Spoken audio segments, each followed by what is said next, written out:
और फिर स्वस्थ हो जाओगे, फिर रोटी ठीक और फिर स्वादिष्ट लगेंगी। ऐसे ही परमात्मा की महिमा जितनी बार भी आप सुनते हो और उतनी ही बार आपको रुचि कर लगती है, तो आपकी भक्ति और आपके संस्कार बिल्कुल स्वच्छ चल रहे हैं, स्वस्थ चल रहे हैं। और आपको ये लगता है तो सुन रखा है। कई क्या कहते हैं बहन भाई, एक आध बोले भगत ने कहा जी सत्संग चल रहा हो जब मैं सुमरण कर लूँ, बता 2 घंटे में तू कहला तोड़ेगा सुमरण का, सत्संग नहीं सुनता, बाकी अब 24 घंटे में तू क्या करेगा, फिर क्या करेगा। तो इसे सिद्ध है कि उसको इन वचनों में रुचि नहीं रही, वो ईसाई सुमरण करेगा। फिर कहने का भाव ये है दास का कि जब सत्संग चल रहा है तो एक एक शब्द पर गौर करे, ये भी स्मरण है आपका। रह रह के मालिक याद आता है, इसका नाम स्मरण होता है। उसकी याद, उसकी तड़फ, यह एक न्यारी कसक, एक अलग कमाई होती है। इस भक्ति की ही कमाई में से ये एक उसका पार्ट है, अंग है। एक समय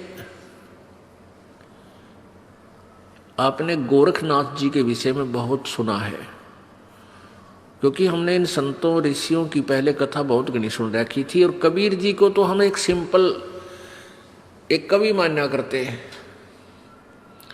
ये तो एक कवि है और जुल्हा था बस। और जो सिद्धि वाले संत थे वो, उनको हम संत ऋषि महाराज महात्मा मान्या करते थे। गोरखनाथ जी में इतनी सिद्धि थी, एक समय गोरखनाथ जी के गुरु मच्छंदर नाथ जी, ये नाथ संत नाथ जो परंपरा वाले होते हैं, ये कनपाड़े नाथ, उगड़नाथ, बिना कनपाड़े, ये सारे शिवजी के पुजारी होते हैं। और शिवजी भगवान के पास 8 सिद्धियां हैं। इन 8 सिद्धियों में से किसी को 1 खिलौना दे देता है, किसी को 2 दे देता है, किसी को 3 दे देता है। 1, 2, 3 बस, कोई ज्यादा से ज्यादा किसी को 4 पूरी नहीं देगा, क्योंकि फिर तो उससे सुप्रीम उसी के बराबर हो जाते हैं। 1, 2 खिलौना दे देता है, जिस कारण से वो हल्दी की गांठ प्राप्त करके पंसारी बन जाते हैं। और परमात्मा कबीर जी कहते हैं, शब्द महल में सिद्ध 24 हंस बिछोड़े बिस्वे बीसा। गरीबदास जी बता रहे हैं अपने कबीर परमेश्वर की महिमा, कि हमारे कबीर भगवान ने जो हमें मंत्र दिया है उसमें 24 सिद्धियां आ जाती हैं आपको। आप ऐसा सिमरण कर रहे हो, इस मंत्र से आपको जब ये तीनों मंत्र मिल जाएंगे और सच्ची लगन से आप जाप करते रहोगे, आपके अंदर 24 सिद्धियां आ जाएंगी। लेकिन इनको कभी भूल कर भी प्रयोग नहीं करना, नहीं तो आपका काम बिगड़ जाएगा। क्योंकि फिर आपकी प्रभुता बन जाएगी, लोग आपके पीछे पीछे घूमने लग जाएंगे, आप झाड़े लाने लग जाओगे, किसी को आशीर्वाद, किसी को बद्दुआ, और अपने सारी कमाई को यही नाश करके चले जाओगे। ऐसा ही ये ऋषि और सिद्ध लोग करते रहे। पहले तो डरे डोयाते बैटरी चार्ज कर लेते, जंगलों में बैठ कर वन में जाकर 10-10, 15, 12-12 वर्ष, और फिर आकर के नगरों में किसी का आशीर्वाद, किसी को बद्दुआ, दोनों का, किसी का नाश, किसी को लाभ, ऐसे करके आप भी जैसे थे।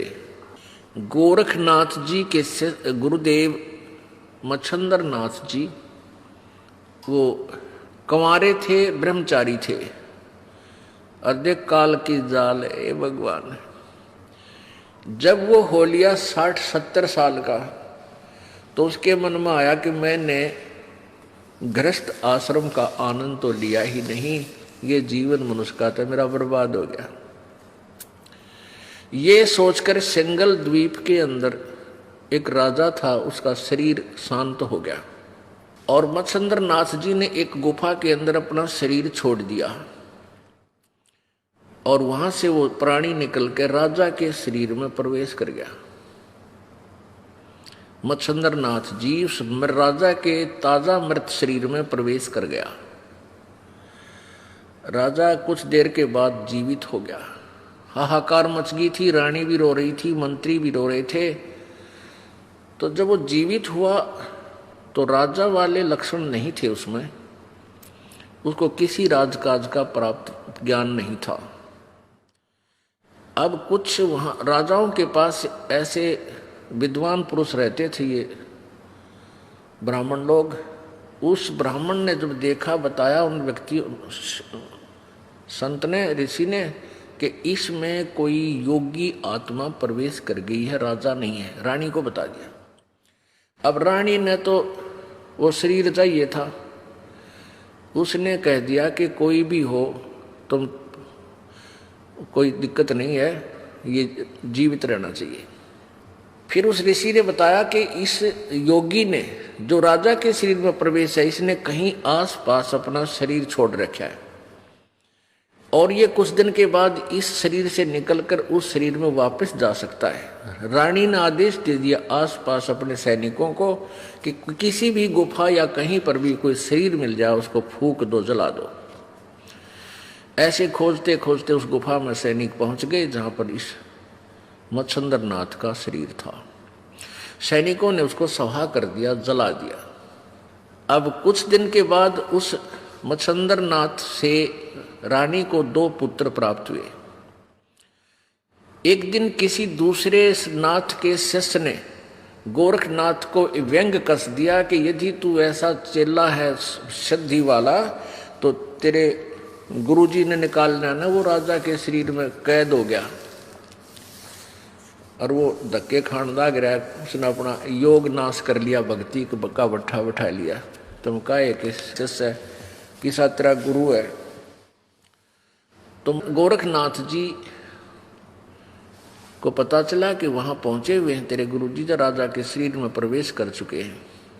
तो राजा के लड़के का जन्मदिन था, मतलब उस जो मच्छंदर नाथ से उत्पन्न लड़के का जन्मदिन था।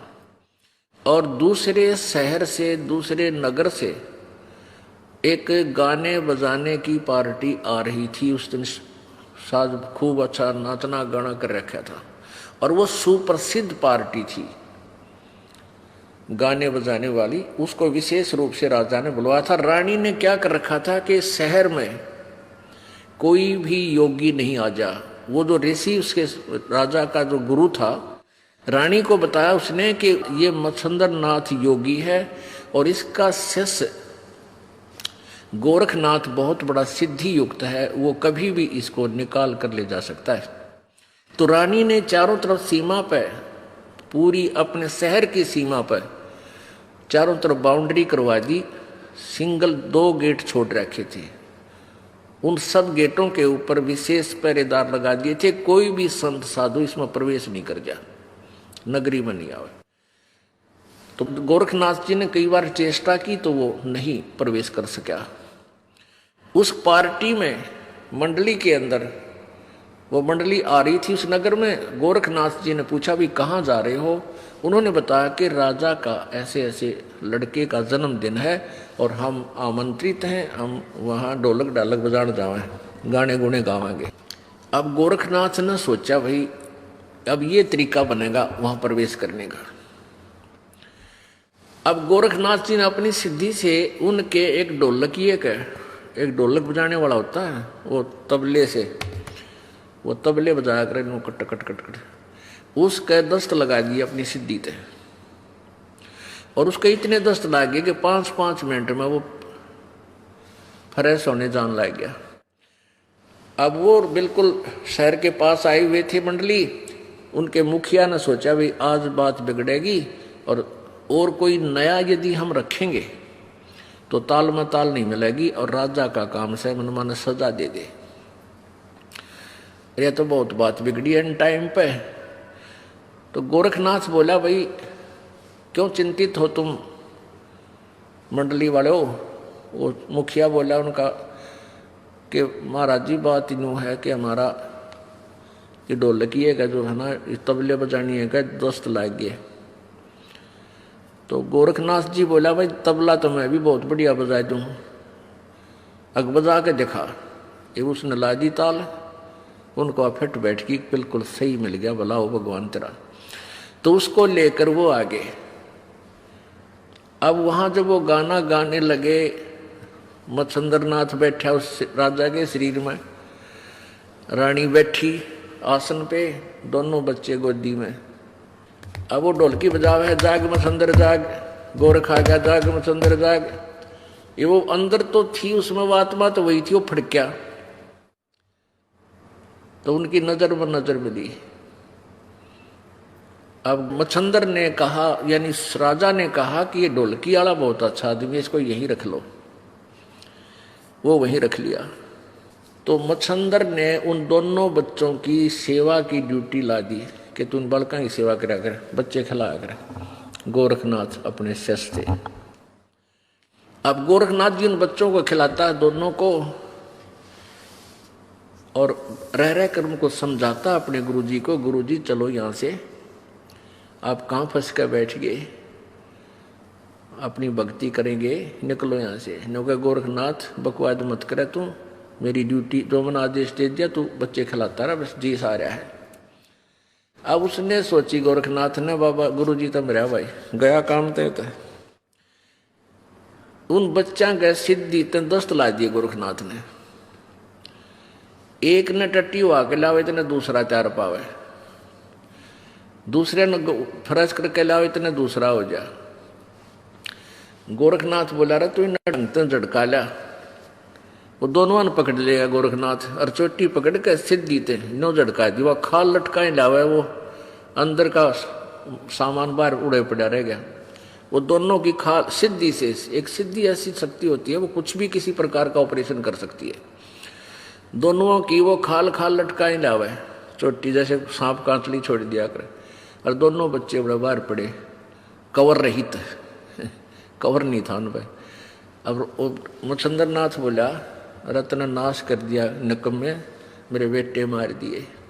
तो बोला आपने तो कहा था झटका लिया, नहीं झटका लिया, देखो खाली कर लिया। तो बहुत लाल पीला होया। गोरखनाथ ने कहा कि भगवान आप किस काम आए थे यहाँ पर? मैंने तो तेरी 2 ही बूंद नाश करी है, तेने रोज कितना नाश कर लिया अपना पता है? एकदम योगी था, कुछ पिछले संस्कार अच्छे थे। तुरंत ने बोला भाई क्या करूं, निकल इसमें, मेरे अपने निकला जाता, मैं तो फ्यूज हो लिया, मेरी सिद्धि शादी कुछ ना रह रही। तब गोरखनाथ जी ने अपनी सिद्धि से वो शरीर शांत कर दिया। अब शरीर शांत कर दिया, शरीर शांत करने से पहले बोला मेरा ये डोला ठा लिए तुम। उस थैले में उसने सोने की डाल रखी थी। मच्छंद्र नाथ ने चलती आन ले चलूँ, अब आगे भंडारा में काम आऊंगी। सोने की ईट अच्छी इतनी मोटी मोटी 3-4 ले रहा था सोना, यानी किलो पक्का। गोरखनाथ ने जब तक ठा लिया, आगे जाके देखा कि उसने बताया था कि उस गुफा में मेरा शरीर है, उसमें प्रवेश करूंगा। वो शरीर पाया नहीं।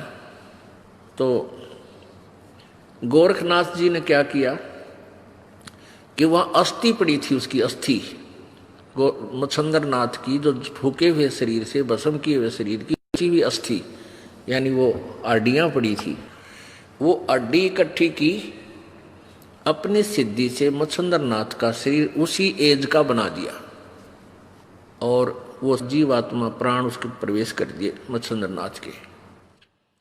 अब मच्छंद्र नाथ जी चल पड़े और वो झोला ठा लिया जो गोरखनाथ ले रहा था, काख में दे रहा उसने, अगर इसमें सोने की ईंट है। अब पता तो गोरखनाथ जी को भी था। मच्छंद्र नाथ बोला भी पानी पीऊंगा, इस कुएं में बच्चा जल निकाल। अब गोरखनाथ जी जल निकाल दिया, गुरुजी जब जल पीने लगे और वो ईंट उस कुएं में गिर दी जो गुरुजी चिपक रहा था सोने की ईंटों के, छोटी छोटी ईंट बना लिया करते ऐसे, वो उसमें जल में कुएं में डाल दी।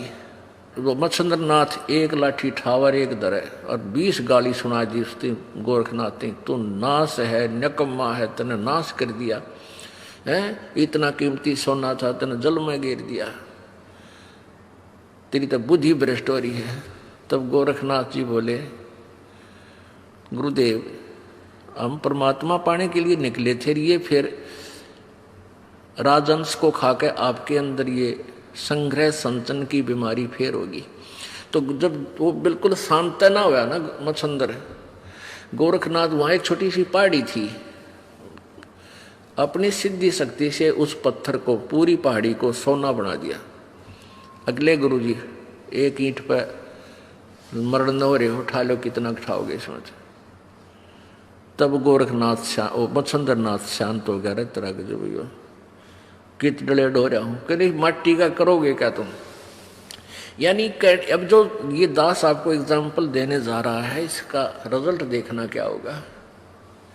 इसको तत्व ज्ञान कहते हैं। तत्व ज्ञान क्या होता है, जैसे देसी घी ने गर्म करे और फिर अच्छी तरह ताक नारा डाल दे, वो शुद्ध हो जाता। तो ये शुद्ध घी जो है, ये तत्व ज्ञान है। अब हमने केवल वो खिचड़ी ज्ञान सुन रखा था, जिसमें वो सारा डंगा भी अंदर ही होता है, मक्खन जिसे बोलते हैं। अब वो दोनों गुरु चेला आगे, ठीक है।